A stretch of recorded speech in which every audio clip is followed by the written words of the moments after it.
حدیث کیا ہے؟ جابر بن عبداللہ رضی اللہ عنہما فرماتے ہیں کہ نبی صلی اللہ علیہ وسلم نے فرمایا رأیتنی فی الجنہ، میں نے خواب میں اپنے آپ کو جنت میں دیکھا. یعنی نبی صلی اللہ علیہ وسلم نے خواب دیکھا اور خواب میں آپ نے یہ دیکھا کہ میں جنت میں ہوں. تو جنت میں جب آپ داخل ہوئے تو 3 لوگوں کے بارے میں آپ نے بتایا ہے. آپ نے فرمایا فَإِذَا أَنَا بِالرُّمَيْصَةِ، میں نے دیکھا کہ جنت میں رمیسہ مجھے نظر آئی.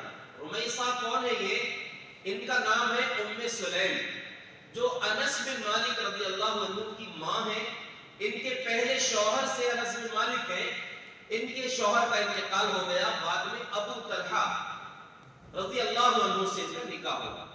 تو رمیسہ ان کا لقب تھا، چہرے پہ کوئی نشان تھا سفید نشان، اسی سے ان کا نام یہ لقب یہ پڑ گیا.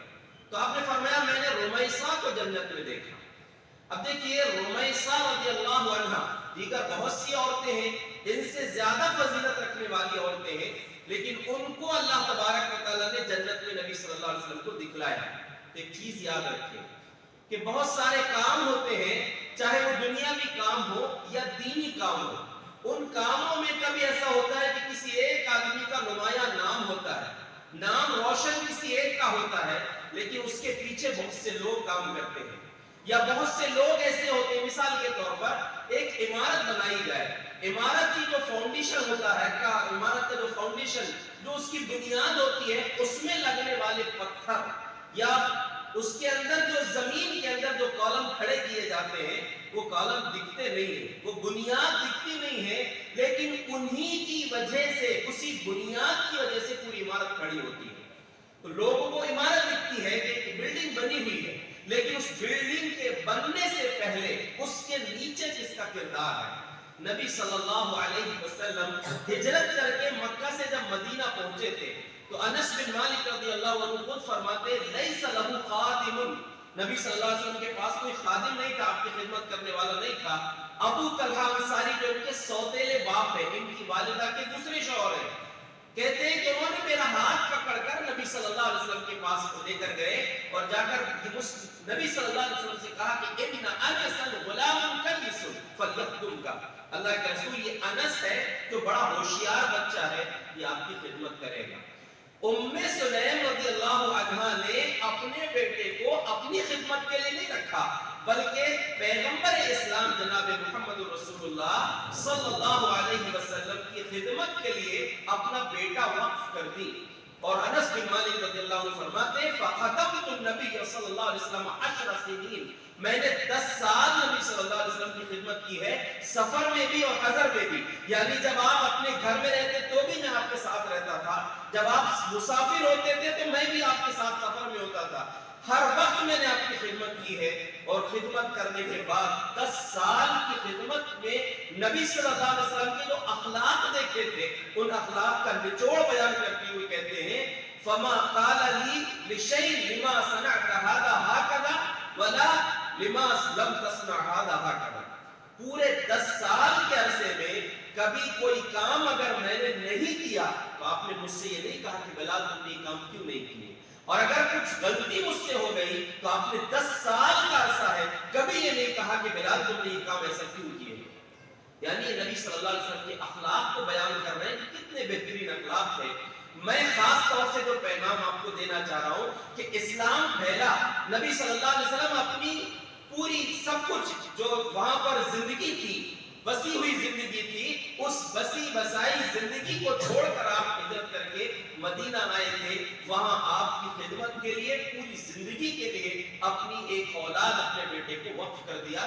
اسلام میں ایک خیر کے کام میں ام سلیم رضی اللہ عنہ کا یہ حصہ ہے. اور ممکن ہے اس کے علاوہ بہت ساری ان کی خدمات ہیں. ام سلیم رضی اللہ عنہ نے بہت ساری دعائیں نبی صلی اللہ علیہ وسلم کی لی ہیں. ایک دن نبی صلی اللہ علیہ وسلم ان کے گھر گئے. جب ان کے گھر پہنچے تو دیکھیے مہمان نوازی کا انداز کیا ہونا چاہیے. لوگ انتظار کرتے ہیں یا پھر پوچھ لیتے ہیں کھانا کھائیں گے کیا نہیں، لیکن ام سلیم رضی اللہ عنہ نے جیسے نبی صلی اللہ علیہ وسلم تشریف لائے تو کھجور اور گھی لا کر پیش کر دیا. پیارے نبی صلی اللہ علیہ وسلم نے فرمایا کہ گھی کو بھی اس کے برتن میں رکھ دو، کھجور کو بھی اس کے برتن میں رکھ دو، فإنی صائم، اس لیے کہ میرا روزہ ہے. اس کے بعد آپ نے گھر کے کونے میں نفل نماز پڑھی وَدَعَا لِأُمِّ سُلَيْمٍ وَأَهْلِ بَيْتِهَا، ام سلیم رضی اللہ عنہ کے لیے بھی دعا کیا، ان کے گھر والوں کے لیے بھی آپ نے دعا کیا، اور دعا میں مختلف قسم کی دعائیں آپ نے ان کے لیے کی۔ جب ام سلیم نے دیکھا کہ نبی صلی اللہ علیہ وسلم دعائیں دے رہے ہیں تو کہا کہ اِنَّ لِي خُوَيْصَةً، اللہ کے رسول میرا ایک لاڈلا بچہ ہے، اس کے لیے بھی دعا کر دیجیے خاص دعا کا۔ کون سا؟ کہا کہ خادمُکَ انس، آپ کا خادم ہے نا جو انس، وہ میرا بڑا پیارا بچہ ہے، یعنی اپنے لاڈلے بچے کو دیا تھا انہوں نے اسلام کی خدمت کے لیے، کہا کہ اس کے لیے دعا کر دیجیے۔ انس بن مالک کہتے ہیں فما ترک خیر دنیا ولا آخرت الا دعا له فی، کہ پوری دنیا کی اور آخرت کی جتنی بھلائیاں ہو سکتی ہیں سب کچھ نبی صلی اللہ علیہ وسلم نے میرے لیے مانگ لیا، اور دعا کے کچھ الفاظ بھی بیان کیے ہیں۔ اللہم اکثر مالہ وولدہ وبارک لہ فیما آتیتہ، اے اللہ انس کو عمر میں، اس کے مال میں برکت عطا فرما، اس کی اولاد میں برکت عطا فرما، جو جو چیزیں تو نے اس کو دیا ہے سب چیزوں میں برکت عطا فرما۔ انس بن مالک رضی اللہ عنہ فرماتے ہیں کہ نبی صلی اللہ علیہ وسلم کی اس دعا کا نتیجہ ہے کہ انصار میں سب سے بڑا مالدار میں ہی ہے، پورے انصاری لوگوں میں انصار، مدینہ کے انصار میں سب سے بڑا مالدار میں ہے۔ دوسری بات یہ ہے، کہتے ہیں کہ یہ نبی صلی اللہ علیہ وسلم جو ہجرت کر کے آئے وہاں سے لے کر سن 75 ہجری تک، یعنی نبی صلی اللہ علیہ وسلم کی ہجرت کے، یعنی آپ کی وفات سے لے کر سن 75 ہجری بولے تو اس کے تقریباً 60 سال، 65 سال کی عرصہ ہو چکا نبی صلی اللہ علیہ وسلم کی وفات سے۔ کہتے ہیں اس وقت وہ بیان کرتے ہیں کہ میرے 125 پوتا پوتی نواسا نواسی میری اولاد میں سے دفن ہو چکے، یعنی وہ زندہ ہے اور ان کی زندگی میں 100 لوگ ان کی اولاد میں سے ختم ہو گئے۔ لمبی عمر اللہ نے ان کو عطا کیا، 100 سال کی عمر ان کو دیا اللہ نے، مال بھی خوب دیا، عمر بھی خوب دیا، اولاد بھی خوب دیا۔ تو نبی صلی اللہ علیہ وسلم کی دعائیں انہوں نے لی۔ بتانا مقصود یہ ہے کہ ام سلیم رضی اللہ عنہا کا ایک اہم ترین کردار ہے